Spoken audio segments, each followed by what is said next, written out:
থরে থরে সাজানো টাকা জানালা দিয়ে পড়ছে একের পর এক ৫০০ টাকার বান্ডিল। বলা যায় এ যেন টাকার বৃষ্টি।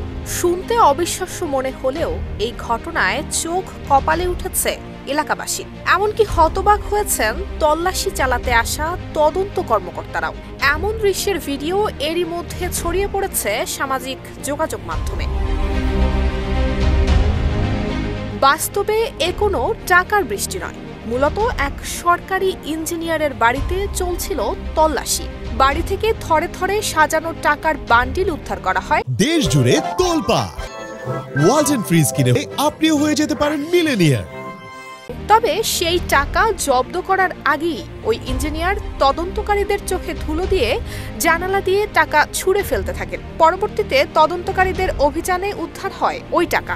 জানা গেছে সেই টাকা গুনতে নিযুক্ত ছিলেন ২৬ জন পুলিশ অফিসার। ঘটনাটি ঘটেছে ভারতের ওড়িশার ভুবনেশ্বরে। বৈকুণ্ঠনাথ সারাঙ্গী নামক এক ব্যক্তির বাড়িতে তল্লাশি চালায় ওড়িশা ভিজিল্যান্স ডিপার্টমেন্ট। তিনি রাজ্যের গ্রাম উন্নয়ন বিভাগের চিফ ইঞ্জিনিয়ার। তার বাড়ি থেকে ২ কোটি রুপিরও বেশি নগদ উদ্ধার করা হয়েছে। জানা গেছে এই পুরো অর্থই আয় বহির্ভূত।